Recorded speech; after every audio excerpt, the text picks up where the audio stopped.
Breaking news. National Herald కేసులో Sonia Gandhi, Rahul గాంధీపై FIR నమోదైంది. ఈ కేసులో మనీ లాండరింగ్ కు సంబంధించి క్రిమినల్ కుట్ర అభియోగాలు నమోదు చేశారు. మరో 6గురిపైన ఢిల్లీ పోలీసులు ఆర్థిక నేరాల విభాగం కొత్త ఎఫ్ఐఆర్ నమోదు చేసింది. తాజా ఎఫ్ఐఆర్లో శామ్ పిట్రోడా, మరో 3 వ్యక్తులు సహా associated journalist limited, young Indian Dotex merchandise private limited అనే 3 కంపెనీల పేర్లు ఉన్నాయి. నేషనల్ హెరాల్డ్ వార్తాపత్రికను ప్రచురించే మాతృ సంస్థ ఏజేఎల్ను మోసపూరితంగా స్వాధీనం చేసుకోవడానికి క్రిమినల్ కుట్ర జరిగిందనే ఆరోపణలతో ఎఫ్ఐఆర్ నమోదైంది.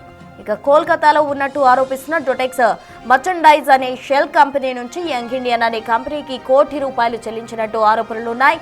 యంగ్ ఇండియన్లో సోనియా, రాహుల్కు కలిపి 76% వాటా ఉంది.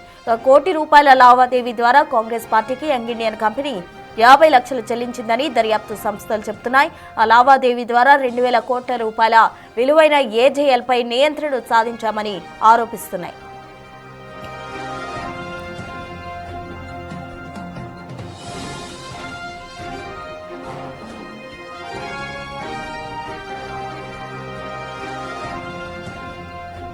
ఇదే అంశానికి సంబంధించి పూర్తి డీటెయిల్స్ మా ప్రతినిధి శివ ఢిల్లీ నుంచి అందిస్తారు. శివ, చెప్పండి. నేషనల్ హెరాల్డ్ కేసుకు సంబంధించి అటు సోనియా, రాహుల్ గాంధీపై ఎఫ్ఐఆర్ నమోదైనట్టు తెలుస్తుంది. ఆ వివరాలేంటి?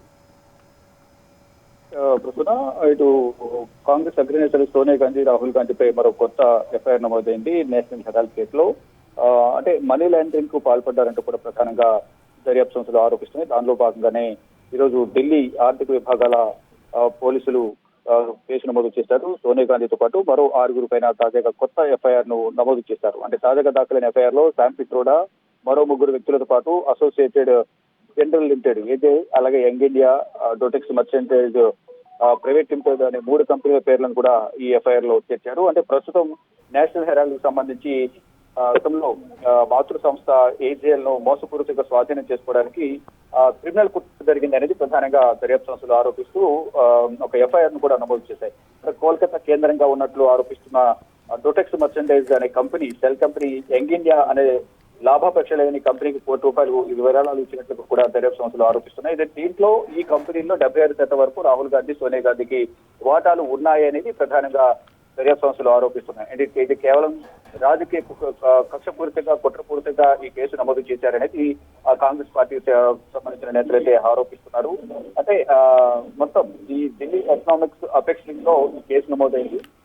దీంట్లో మరో 6గురితో పాటు మరికొంతమంది సాక్షులను కూడా విచారించే అవకాశం అయితే ప్రధానంగా కనిపిస్తుంది. దీనికి సంబంధించి జైరాం రమేష్ కూడా స్పందించారు. అంటే మోడీ, అమిత్ షా ద్వయం కాంగ్రెస్ పార్టీ అగ్రనాయకత్వంపై నిరంతరం బెదిరింపులకు, రాజకీయ ప్రతీకార చర్యలకు పాల్పడుతుంది అనేది ప్రధానంగా జైరాం రమేష్ కేంద్ర ప్రభుత్వాన్ని, దర్యాప్తు సంస్థలను వినియోగించి ఏ విధంగా అధికార దుర్వినియోగం పాల్పడుతున్నారనే అంశాలపై ఆయన ప్రస్తావించారు.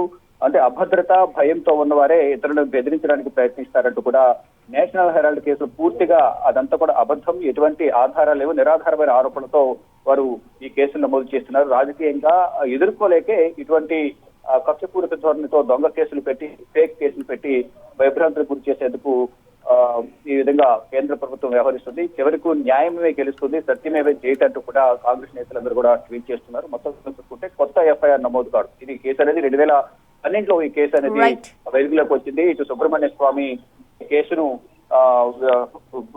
పిటిషన్ దాఖలు చేశారు. దీనికి సంబంధించి కేసు నమోదు చేయాలంటూ కూడా చేసిన నేపథ్యంలో ఎప్పటి నుంచి కూడా ఈ కేసుకు సంబంధించి విచారణ కొనసాగుతుంది. దానికి సంబంధించి అనేక మందిని, దీంట్లో నేషనల్ హెరాల్డ్ కు పత్రికకు విరాళాలు ఇచ్చిన వారిని, దాంతో సంబంధం ఉన్న అనేక మందిని విచారించారు. వారు ఎందుకు విరాళాలు ఇచ్చారనే కోణంలో వారందరూ కూడా వివరాలు అడిగి తెలుసుకున్నారు. ఫైనల్ గా ఈ కేసు 2012 కొనసాగుతుంది. దీనికి సంబంధించి రౌజేని కోర్టులో విచారణ జరిగింది, ఎఫ్ఐఆర్ నమోదు చేశారు. మళ్ళా కొత్తగా ఇటు ఢిల్లీ పోలీసులు కూడా కేసు నమోదు చేశారు. ఇప్పుడు ప్రజెంట్ దీనికి సంబంధించి దర్యాప్తు కొనసాగుతా ఉంది. Thank you Shiva.